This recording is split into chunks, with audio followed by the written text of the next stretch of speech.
A história de hoje começa, olha, num dos lugares mais escuros e, digamos, improváveis que se pode imaginar. É sobre como um líder, bem no fundo do poço, conseguiu forjar um dos exércitos mais lendários da história. E ele fez isso com um grupo de homens que a sociedade tinha simplesmente jogado fora.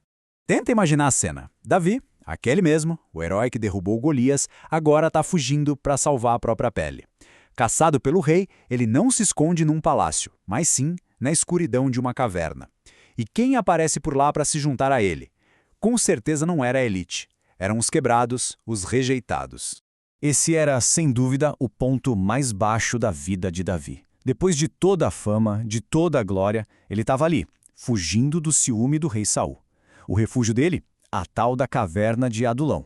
Mas afinal, que lugar era esse? É importante a gente entender que Adulão não era um buraquinho qualquer na rocha, não. Era um complexo gigantesco, um verdadeiro labirinto. Pensa só, quase 4 quilômetros de túneis divididos em até 4 andares. Um lugar onde centenas de pessoas podiam literalmente desaparecer. Era, sem dúvida, o esconderijo perfeito. E é exatamente aqui que a história fica fascinante. Para entender de verdade o que aconteceu naquela caverna, a gente precisa dar uma olhada nas duas mentalidades de liderança que estavam em jogo. A do rei Saul e, claro, a de Davi. Essa comparação aqui deixa a diferença entre eles claríssima. Saul, ele operava pelo sistema do mundo. O que isso quer dizer? Ele recrutava os melhores, os guerreiros que já estavam prontos, fortes. Ele olhava a aparência, olhava o currículo, sabe? Já o Davi, ele funcionava de outro jeito, pelo sistema do reino. Ele viu o coração, enxergava o potencial bruto naqueles que todo mundo considerava um caso perdido. Então, quem é que foi se juntar a Davi nesse labirinto escuro? Bom, uma coisa é certa, não era a tropa de elite de Israel. Era, na verdade, exatamente o contrário disso.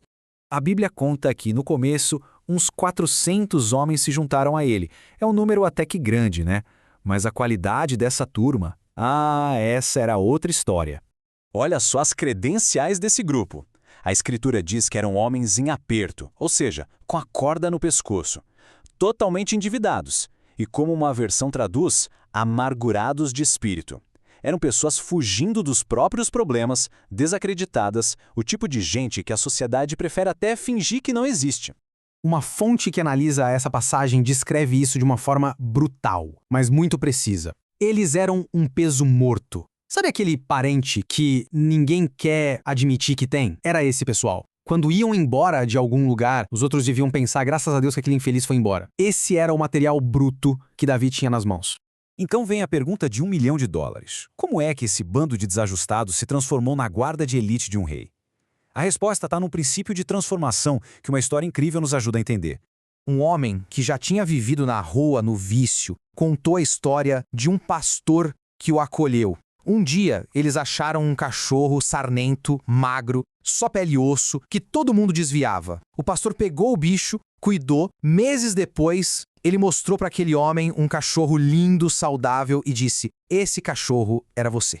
E esse princípio se aplica perfeitamente àqueles 400 homens. Eles chegaram na caverna iguaizinhos àquele cachorro, rejeitados, sem valor nenhum aos olhos do mundo. Aí Davi os encontrou, ele os acolheu, deu dignidade. Ele não só treinou táticas de guerra, ele investiu neles, acreditou neles. E essa fé os transformou nos lendários valentes de Davi.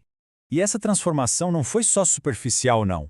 Davi viu o que Deus via, não a aparência, mas o coração.